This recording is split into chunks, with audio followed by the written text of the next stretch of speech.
Hello, living creatures. I hope you're alive and I hope you're thinking what you're living. Welcome to Life Yummy. Today, February 16th, we're going to talk about Alice in Wonderland, which is a book for children with drawings. It is not a political statement about how some governments and leaders come up with nonsensical ideas and policies for their countries and populations. It's not about how some leaders are trying to kill and eliminate freedom of speech and control with weird approaches countries. No, it's not about that. It's not about making parties when it's not your birthday, although it's a good idea and I like to do that, but it's not about that. And also, it's not a political statement on how humans don't know how to take care of plants or how to actually plant things for the environment, and they just try to modify them. And yes, I'm talking about painting white roses red because you don't know how to handle your seeds. No, it's not about that. Although somebody could argue that if we pick randomly any country in this world, we could find many similarities. Not to mention climate change also in that mix. But no. Alice in the Wonderland, to me, it's a book about freedom. And it's a book about language.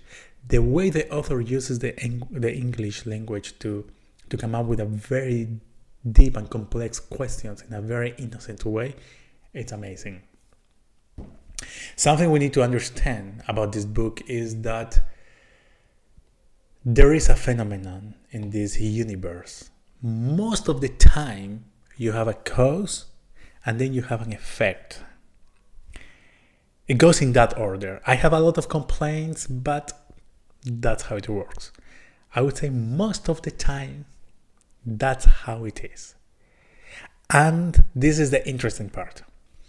Whatever is free in the cause, it's forced in the effect. To give you an example, I'm recording a video and I'm free. And you, whoever is watching this, has to see. You cannot modify what I'm telling. Although now with AI, maybe you could. But you get the point. It's the same when you come up with a class, when you have to interact with people, you are free to be the cause. And eventually, that will be the effect. In Alice in Wonderland, we see this all the time. We have Alice, who, by the way, is a female child protagonist in a book that was written hundreds years before Disney realized that children were humans and women could take active roles. So it was very, very revolutionary for the time. And also it highlights the fact that the author was really playing with freedom. He was creating a world with his own rules, and everything came out of those rules. And that's basically what we do every single day.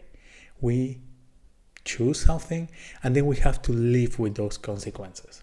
In the book, we see Alice opposing many times and actively to the queen, opposing and expressing her opinions and questioning herself constantly.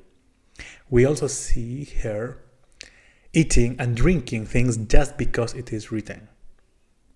And in both cases, she has to live with the consequences.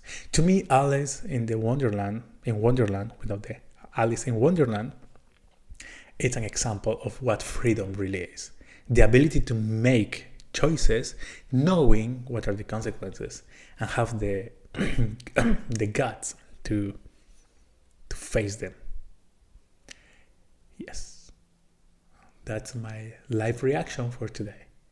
Whenever we see something in life, and I'm saying something as interaction with people, whenever we see government actions, whenever we see something wrong around us, we get to choose what we want to do. We want to see that as the effect or something bigger and just cry and be the victim, or we want to create a moment when we are the cause and we decide that. Otherwise, we will end up painting more white roses, trying to turn them maybe blue or green or something else. So, that's all for today. Remember, children are humans They can be protagonists. They can make their own choices.